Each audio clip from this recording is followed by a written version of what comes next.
Una realidad aparte. Nuevas conversaciones con Don Juan. Por Carlos Castaneda.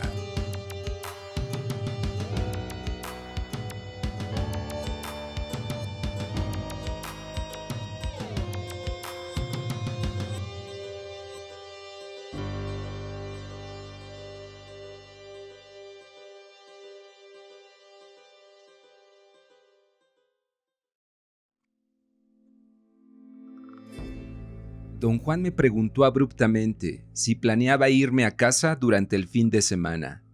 Dije que mi intención era marcharme el lunes en la mañana.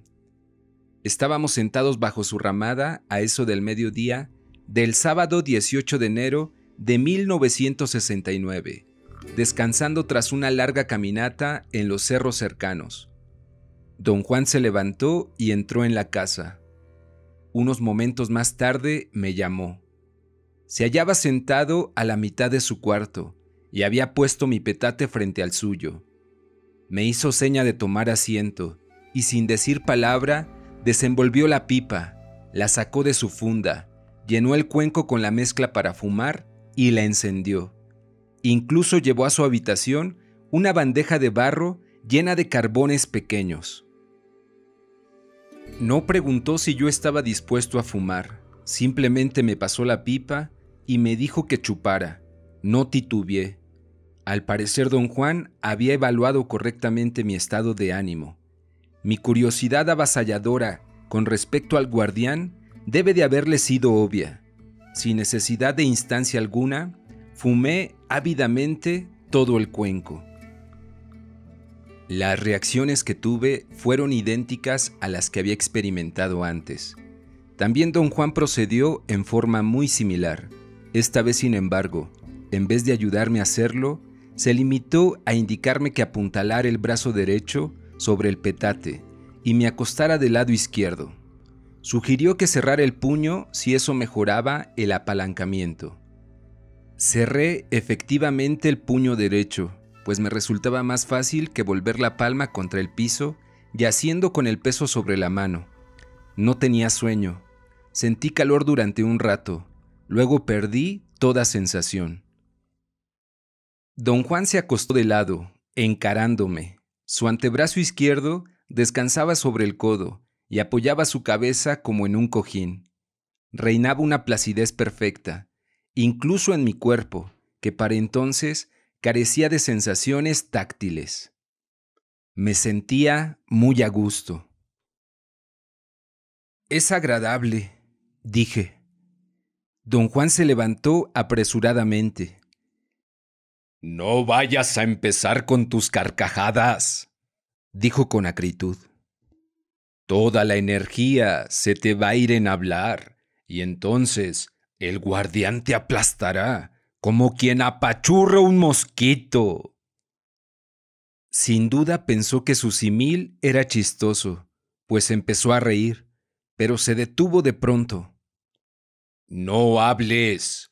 Por favor, no hables», dijo con una expresión seria en el rostro.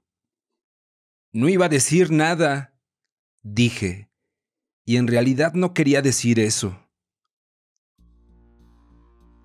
Don Juan se puso en pie. Lo vi alejarse hacia la parte trasera de su casa. Un momento después, advertí que un mosquito había aterrizado en mi petate, y eso me llenó de un tipo de ansiedad que jamás había experimentado antes. Era una mezcla de exaltación, angustia y miedo. Me hallaba totalmente consciente de que algo trascendental estaba a punto de revelarse frente a mí, un mosco que guardaba el otro mundo. La idea era ridícula. Sentí ganas de reír con fuerza, pero entonces me di cuenta de que mi exaltación me distraía y de que iba a perderme un periodo de transición que deseaba clarificar. En mi anterior intento de ver al guardián, primero había mirado al mosquito con el ojo izquierdo, y luego sentí que me había incorporado, y lo miraba con ambos ojos, pero no tuve conciencia de cómo ocurrió esa transición. Vi al mosquito girar sobre el petate, frente a mi rostro, y advertí que lo miraba con ambos ojos, Se acercó mucho. En un momento dado, ya no pude verlo con los dos ojos y cambié el enfoque a mi ojo izquierdo, que se hallaba al nivel del piso. En el instante en que alteré el enfoque, sentí también haber enderezado mi cuerpo hasta cobrar una posición completamente vertical, y me hallé mirando a un animal increíblemente enorme. Era de pelambre negra brillante. Su parte delantera estaba cubierta de pelo largo, negro, insidioso, que daba la impresión de espigones que brotaban por las ranuras de unas escamas lisas y brillosas. De hecho, el pelo se hallaba dispuesto en mechones. El cuerpo era macizo, grueso y redondo. Las alas eran anchas y cortas en comparación con el largo del cuerpo. La criatura tenía dos ojos blancos saltones y una trompa larga. Esta vez semejaba más un lagarto. Parecía tener orejas largas o acaso cuernos, y babeaba. Me esforcé por contemplarlo con fijeza, y entonces cobré plena conciencia de que no podía mirarlo igual que como miro ordinariamente las cosas. Tuve una idea extraña. Mirando el cuerpo del guardián, sentí que cada una de sus partes poseía vida independiente, así como están vivos los ojos de los hombres. Advertí entonces, por primera vez en mi existencia, que los ojos de un hombre eran la única parte de su persona capaz de indicarme si estaba vivo o no. El guardián, en cambio, tenía 1.000.000 de ojos. Consideré que este era un descubrimiento notable. Antes de esta experiencia, yo había especulado sobre las comparaciones aptas para describir las distorsiones, que convertían a un mosquito en una bestia gigantesca, y había pensado que un buen símil era cómo mirar un insecto a través del lente de aumento de un microscopio. Pero no era así. Al parecer, ver al guardián era mucho más complejo que mirar un insecto amplificado. El guardián empezó a girar frente a mí. En cierto momento se detuvo y sentí que me estaba mirando. Noté entonces que no producía sonido alguno. La danza del guardián era silenciosa. Lo imponente estaba en su aspecto, sus ojos saltones, su horrenda boca, su babear, su pelo insidioso y sobre todo su increíble tamaño. Observé con mucha atención la forma en que movía las alas, cómo las hacía vibrar sin sonido. Observé cómo se deslizaba sobre el piso, semejando un monumental patinador sobre hielo. Mirando esa criatura pesadillesca frente a mí, me sentía en verdad exaltado. Creía realmente haber descubierto el secreto de vencerla. Pensé que el guardián era solo una imagen en movimiento sobre una pantalla muda. No podía hacerme daño, únicamente parecía aterradora. El guardián estaba inmóvil, encarándome. De pronto aleteó y dio la media vuelta. Su lomo parecía una armadura de color brillante. El resplandor deslumbraba, pero el matiz era repugnante. Era mi color desfavorable. El guardián permaneció un rato dándome la espalda y luego, aleteando, volvió a deslizarse hasta que se perdió de vista. Me vi ante un dilema muy extraño. Honradamente creí haberlo vencido al tomar conciencia de que solo presentaba una imagen de ira. Mi creencia se debía tal vez a la insistencia de don Juan en que yo conocía más de lo que estaba dispuesto a admitir. En todo caso, sentí haber vencido al guardián y tener despejado el camino, pero no sabía cómo proceder. Don Juan no me había dicho qué hacer en una situación así. Traté de volverme a mirar a mi espalda, pero no pude moverme. Sin embargo, podía ver muy bien la mayor parte de un panorama de 180 grados ante mis ojos, y lo que veía era un horizonte nebuloso, amarillo pálido, parecía gaseoso.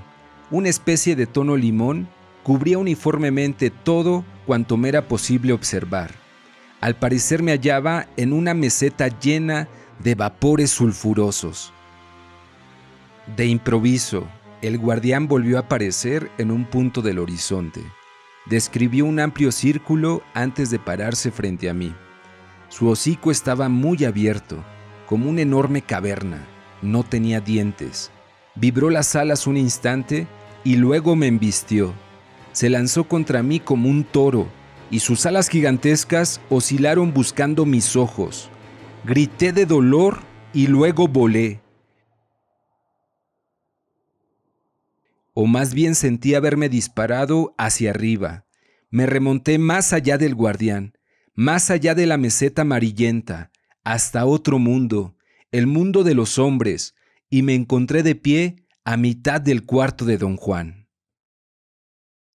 19 de enero, 1969.